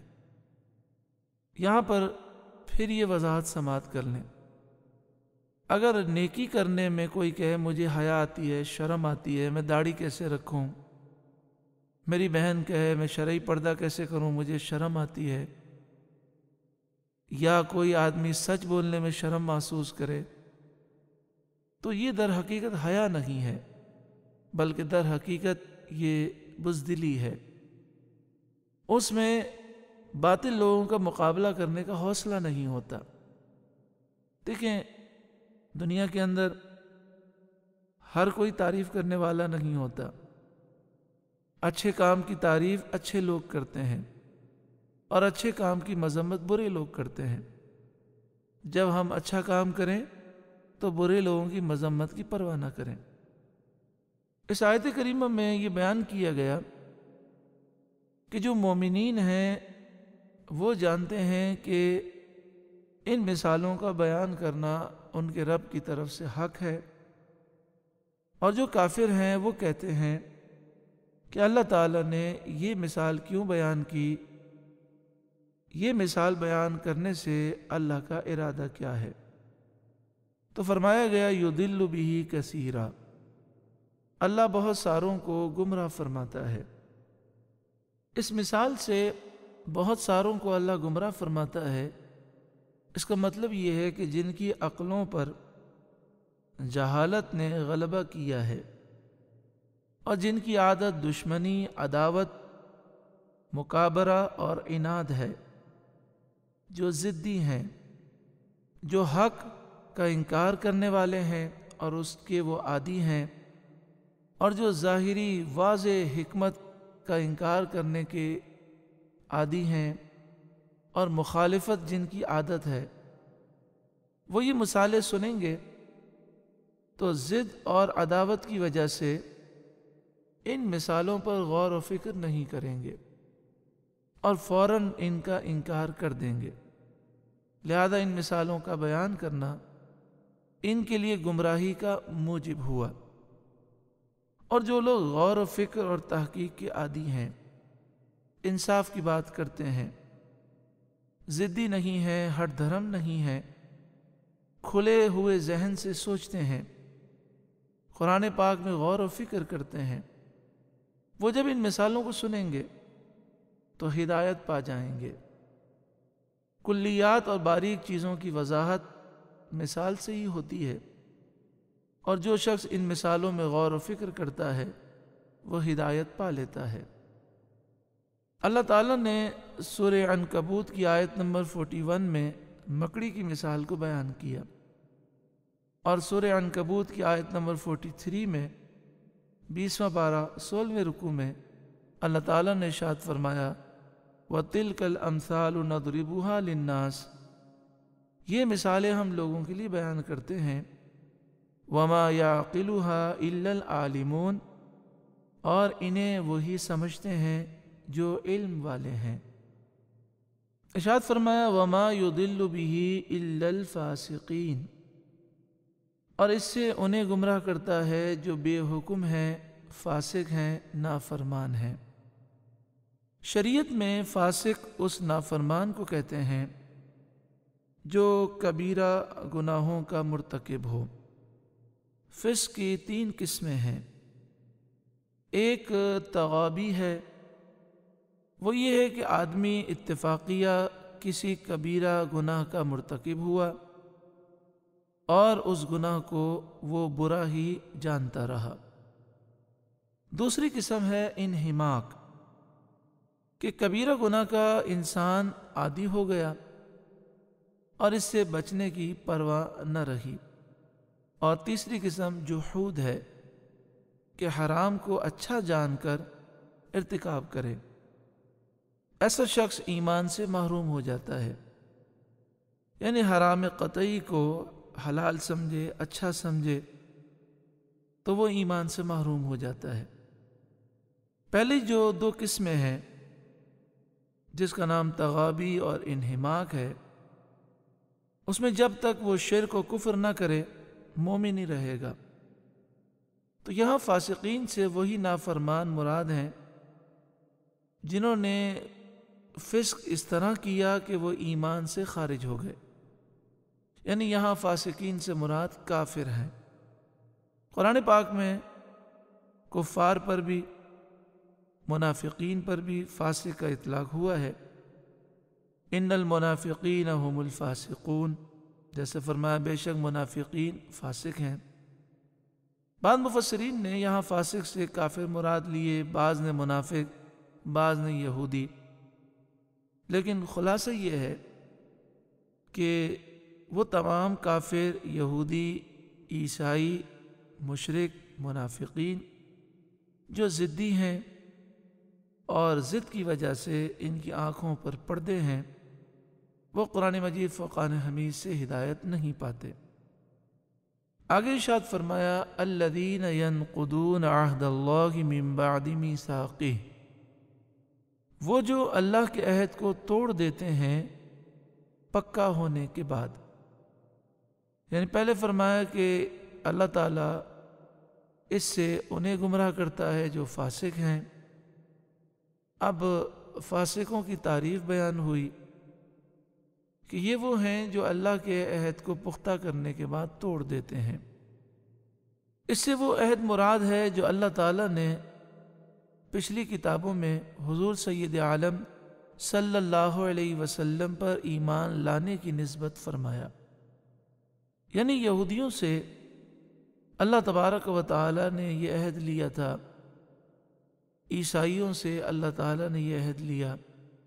یہودیوں اور عیسائیوں سے مراد ہے جو آسمانی کتاب کے ماننے والے ہیں، ان سے یہ عہد لیا گیا تھا کہ سید عالم صلی اللہ علیہ وآلہ وسلم تشریف لائیں گے، ان پر تمہیں ایمان لانا ہے۔ حضور کی آمد سے پہلے اہل کتاب نبی کریم صلی اللہ علیہ وآلہ وسلم پر ایمان رکھتے اور مرتے وقت اپنے بچوں کو بھی، اپنی اولاد کو بھی اسی بات کی وصیت کرتے، یہاں تک کہ اہل مدینہ جو نبی کریم صلی اللہ علیہ وسلم پر ایمان لائے، ان کو بھی یہودی حضور کی آمد سے پہلے یہ درس دیا کرتے کہ نبی آخر الزمان صلی اللہ علیہ وسلم کی یہاں ہجرت ہوگی تو ہم ان پر ایمان لائیں گے اور ان کے ساتھ مل کر کافروں سے ہم جہاد کریں گے۔ لیکن جب نبی کریم صلی اللہ علیہ وآلہ وسلم تشریف لائے تو اہل مدینہ تو ایمان لے آئے، مگر یہ اہل کتاب ایمان نہ لائے، اور جو عہد انہوں نے اللہ تعالیٰ سے کیا تھا اس عہد کو انہوں نے توڑ دیا۔ ایک قول یہ بھی ہے کہ عہد جو ہیں وہ 3 قسم کے ہیں۔ پہلا عہد وہ ہے جو اللہ تعالیٰ نے تمام اولاد آدم سے لیا کہ اس کی ربوبیت کا اقرار کریں۔ اس عہد کا بیان سورہ اعراف کی آیت نمبر 172 میں ہے، 9واں پارہ 12واں رکوع۔ اللہ تعالیٰ نے ارشاد فرمایا وَإِذْ أَخَذَ رَبُّكَ مِن بَنِي آدَمَ مِن ظُهُورِهِمْ ذُرِّيَّتَهُمْ، اور یاد کرو جب تمہارے رب نے بنی آدم سے ان کی اولاد کو ان کی پشتوں سے نکالا، یعنی ساری روحیں جمع کی گئیں۔ وَأَشْهَدَهُمْ عَلَىٰ أَنفُسِهِمْ، اور انہیں ان کے نفس پر گواہ مقرر کیا۔ أَلَسْتُ بِرَبِّكُمْ، اللہ نے فرمایا کیا میں تمہارا رب نہیں ہوں؟ قَالُوا بَلَىٰ، ساری روحیں بولیں ہاں کیوں نہیں، اے ہمارے رب تو ہی ہمارا رب ہے۔ شہدنا، ہم نے گواہی دی، ہم گواہ ہیں، ان تقولوا یوم القیامت انا کنا عن ھذا غافلین، یہ عہد اس لیے لیا گیا کہ قیامت کے دن تم یہ نہ کہہ سکو بے شک ہم اس سے غافل تھے۔ یعنی اللہ تعالیٰ نے عالم ارواح میں روحوں کو جمع کر کے اپنی ربوبیت پر عہد لیا۔ تو جتنے کافر ہیں، منافقین ہیں، یہود و نصارہ ہیں، جنہوں نے اللہ تبارک و تعالیٰ کی ربوبیت کا انکار کیا یا اللہ کے ساتھ کسی کو شریک ٹھہرایا، انہوں نے اس عہد کو توڑ دیا۔ دوسرا عہد انبیاء کے ساتھ مخصوص ہے کہ رسالت کی تبلیغ فرمائیں اور دین کی اقامت کریں، یعنی دین کے نظام کو قائم کریں۔ سورہ احزاب کی آیت نمبر 7 میں اس کا ذکر ہے، 7، 21واں پارہ 17واں رکوع۔ وَإِذْ أَخَذْنَا مِنَ النَّبِيِّينَ مِيثَاقَهُمْ، اور یاد کرو جب ہم نے نبیوں سے ان کا میثاق لیا، ان سے پختہ عہد اور وعدہ لیا۔ وَمِن کا، اور اے محبوب ہم نے آپ سے لیا۔ وَمِن نوح، اور نوح سے۔ وَإِبْرَاهِيمَ وَمُوسَى وَعِيسَى ابْنِ مریم، اور ابراہیم اور موسیٰ اور عیسیٰ ابن مریم سے۔ وَأَخَذْنَا مِنْهُمْ مِيثَاقًا غَلِيظًا، اور ہم نے ان سب سے پختہ وعدہ لیا، پختہ میثاق لیا۔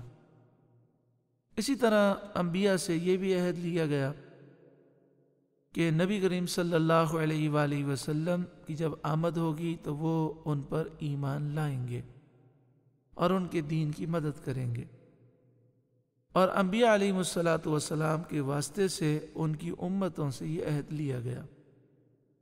سورہ آل عمران آیت نمبر 81، تیسرا پارہ رکوع نمبر 17۔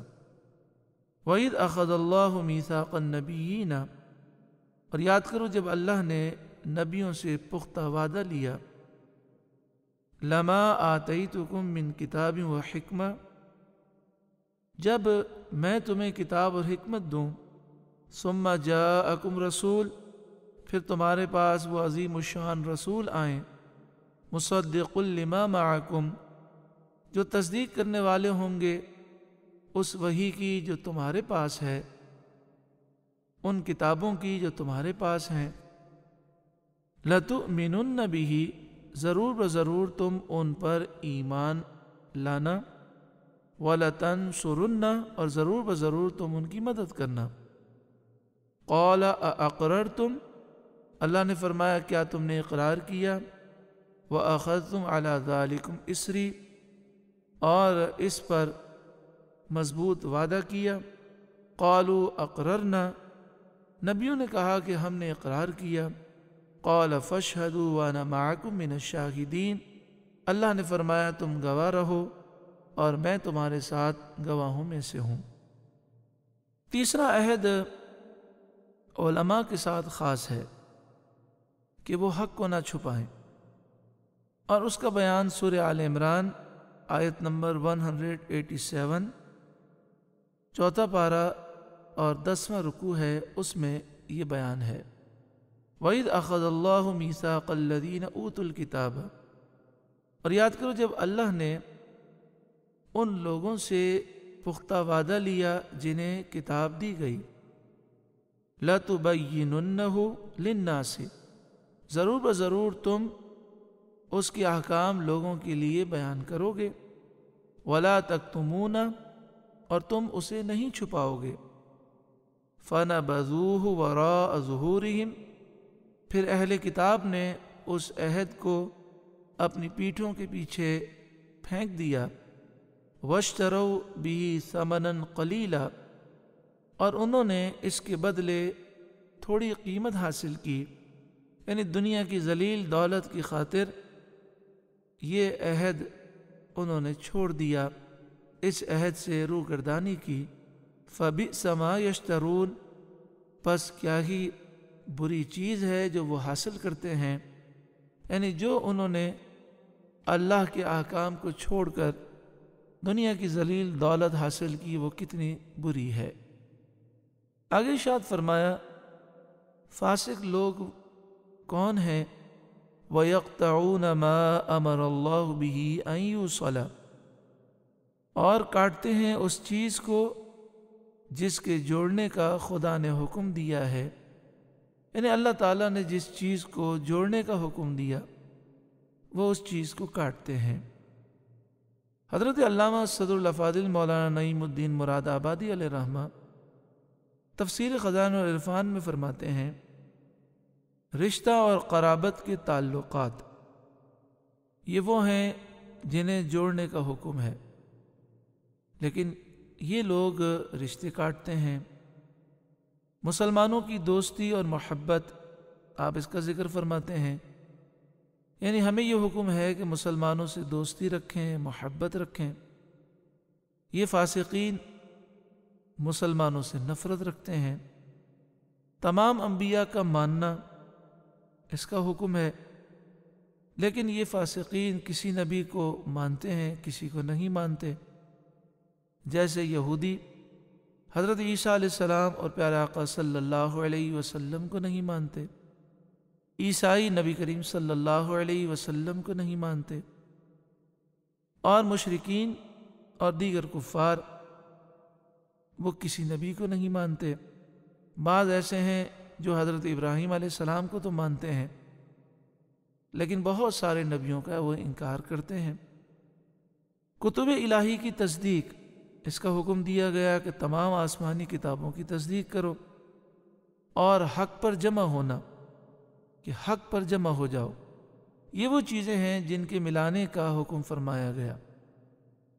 ان کو قطع کرنا، بعض کو بعض سے ناحق جدا کرنا، اور تفرقوں کی بنا ڈالنا، یعنی مسلمان صراط مستقیم پر چل رہے ہیں، انہیں صراط مستقیم سے ہٹانے کی کوشش کرنا اور باطل فرقوں کی بنیاد ڈالنا، یہ ممنوع فرمایا گیا۔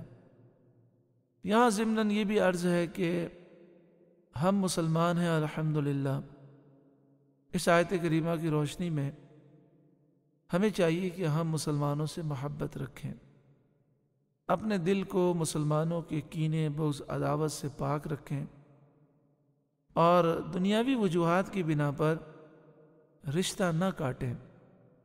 آج یہ مرض عام ہے کہ چھوٹی چھوٹی باتوں پر چلیں ہم مان لیتے ہیں دنیاوی اعتبار سے وہ بات بہت بڑی ہوگی، مگر پھر بھی ذاتی معاملات کی وجہ سے، دنیاوی معاملات کی وجہ سے رشتہ کاٹنا یہ حرام ہے۔ اللہ تعالی ہر مسلمان کو سچی توبہ نصیب فرمائے۔ آگے ارشاد فرمایا وَيُفْسِدُونَ فِي الْأَرْضِ، اور وہ زمین میں فساد پھیلاتے ہیں۔ زمین میں فساد پھیلانے سے مراد یہی ہے کہ وہ خود بھی حق سے دور ہیں، دوسروں کو بھی حق سے دور کرتے ہیں، خود بھی گناہوں میں پڑے ہیں، دوسروں کو بھی گناہوں کی طرف لے جانے کی کوشش کرتے ہیں۔ اولئک ھم الخاسرون، وہی نقصان میں ہیں۔ کیف تکفرون باللہ، بھلا تم کیوں کر خدا کے منکر ہوگے۔ وکنتم امواتا، حالانکہ تم مردہ تھے، فاحیاکم، اس نے تمہیں زندہ کیا، ثم یمیتکم، پھر تمہیں مارے گا، تمہیں موت دے گا، ثم یحییکم، پھر تمہیں زندہ فرمائے گا، ثم الیہ ترجعون، پھر اسی کی طرف تم پلٹ کر جاؤ گے۔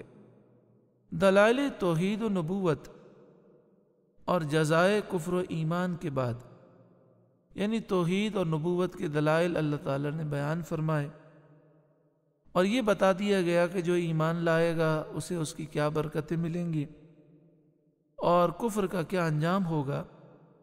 اس کے بعد اللہ تعالی نے اپنی عام و خاص نعمتوں، آثار قدرت اور عجائب حکمت کا ذکر فرمایا، اور قباحت کفر دل نشین کرنے کے لیے کفار کو خطاب فرمایا کہ تم کس طرح خدا کے منکر ہوتے ہو، یعنی کفر کی نفرت ان کے دلوں میں بیٹھ جائے، اس کے لیے کفار کو خطاب فرمایا کہ تم کس طرح اللہ کے منکر ہوتے ہو، کس طرح اللہ کا انکار کرتے ہو، باوجود یہ کہ تمہارا اپنا حال اس پر ایمان لانے کا مقتضی ہے، تمہارا حال یہ تقاضا کرتا ہے کہ تم اللہ پر ایمان لاؤ، کہ تم مردہ تھے۔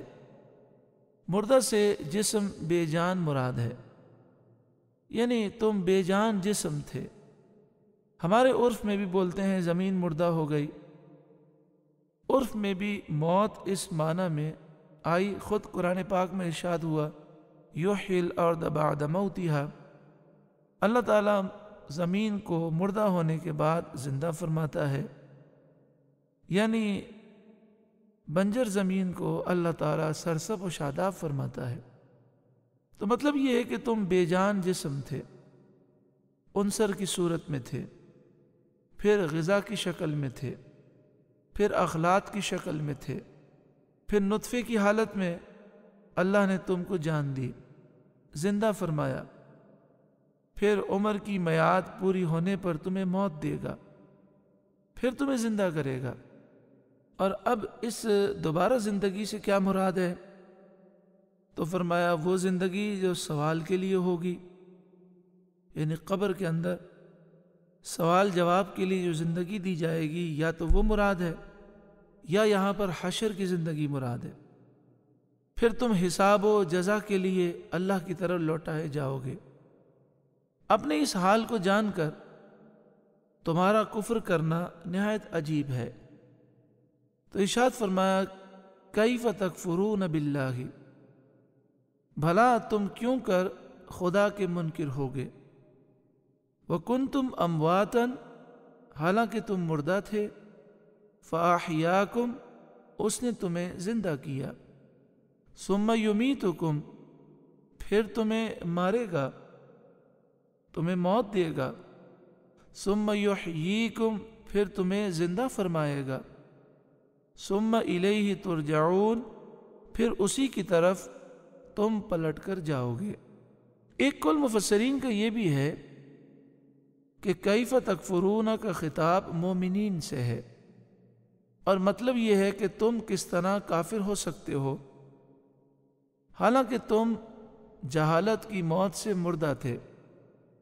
اللہ تعالیٰ نے تمہیں علم اور ایمان کی زندگی عطا فرمائی، اس کے بعد تمہارے لیے وہی موت ہے جو عمر گزرنے کے بعد سب کو آیا کرتی ہے۔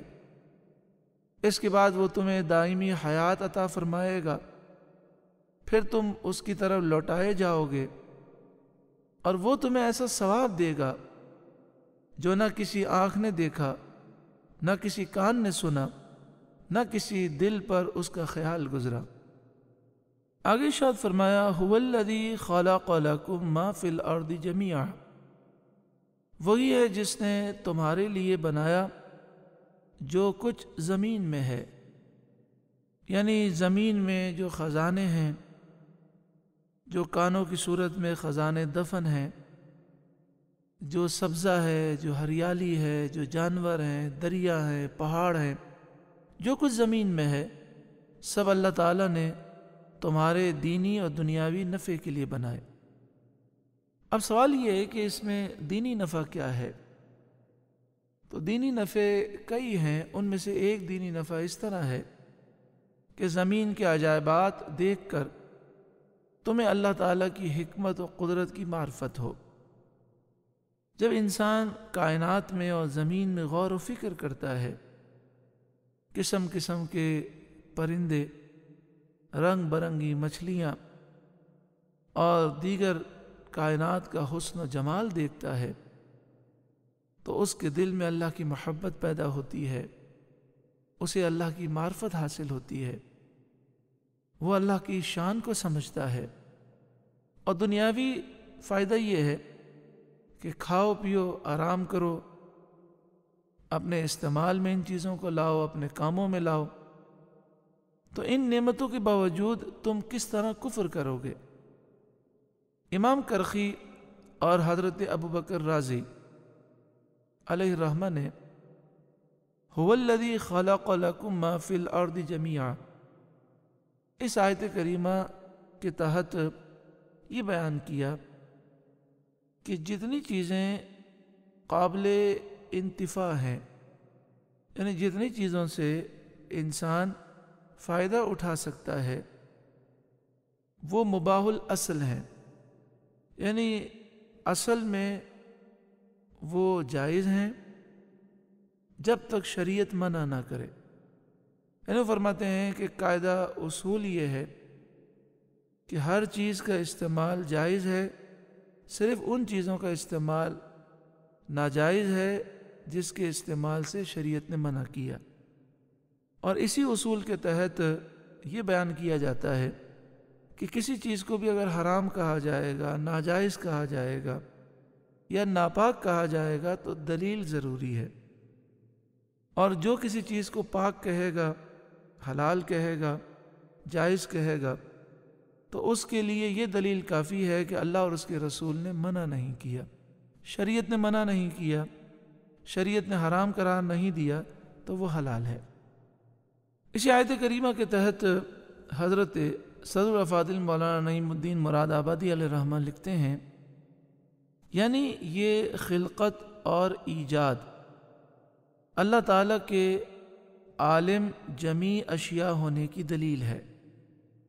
یعنی مراد یہ ہے کہ اللہ تعالیٰ نے سارے عالمین کو اللہ نے پیدا کیا، تو جب وہ پیدا کرنے والا ہے تو تمام اشیاء کو جاننے والا بھی ہے، جیسا کہ آگے ارشاد فرمایا ثم استوى الى السماء، پھر آسمان کی طرف ارادہ فرمایا، قصد فرمایا، فسواہن 7 سماوات، تو ٹھیک 7 آسمان بنائے۔